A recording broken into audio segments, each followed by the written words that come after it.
Hey everybody, this is David at Homestead Hacks and Hens. One huge advantage that we have here at Homestead Hacks and Hens when it comes to free-range chickens, they're pretty much maintenance free.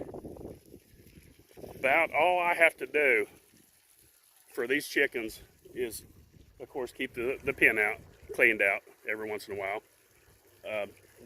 We've got the feeder that we hang on the barn, which I'll show you again. I've showed you in the past. We've done videos on it. But when it comes to water is a huge issue when it comes to your chickens, keeping your chickens fed.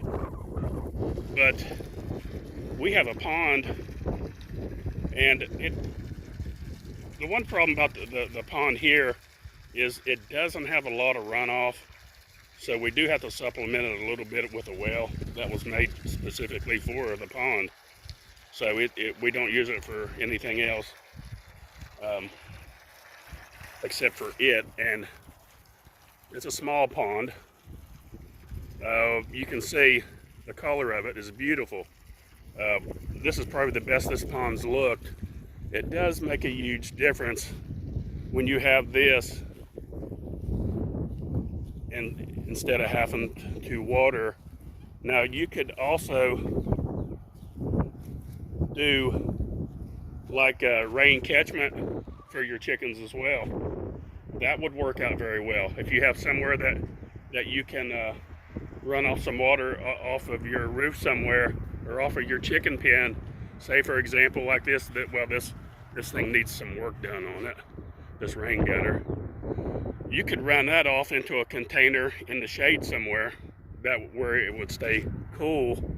There's ways of doing it where you don't have to constantly be feeding your chickens water. But the thing is with free range chickens, they're gonna find water. You know, if you have containers sitting around that it even rains in, they're going to find something to drink. You see my sign?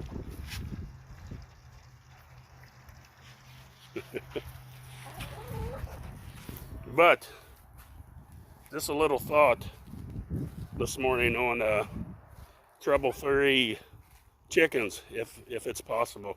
Here's the feeder that I have. It was just an old dog feeder that had a flap door. You know how those you buy them that's got the flap door? Well, I removed the flap door, and then I just filled up in the back with corn, and it just works like a silo kind of, you know, feed bin.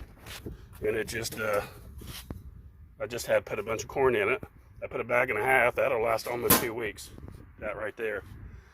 And the rest that they get is from foraging. And you know, I did the video on the cost of per eggs, cost of per dozen eggs, what it cost me, and it was like a little over $1. And as the year goes on, that cost will get lower and lower because they're going to eat more and more bugs and stuff like that. So just a little thought from Homestead Hacks and Hens. If you can, try to set you up some kind of little rain catchment where the birds can drink from. Makes a huge difference, especially if you're going away somewhere. And then of course we got try to make it as automatic as possible is what we try to do, and less work. So you know, we got the door. I highly recommend these here, these automatic doors called Run Chicken. I did a lot of research on what would be the best door, and from what everyone recommended was the Run Chicken. It takes one battery, you have to change it once a year, and that's it. So you don't have to have electric hooked up to it. It has an automatic eye that detects sunlight and darkness. It opens and closes as needed. I've been using this since February, and it works wonderful. Works really, really good. So if you're looking for one of those, I highly recommend them. Well, that's about it, folks. Don't forget, please share videos, like and subscribe. Thanks for watching. Homestead Hacks and Hens.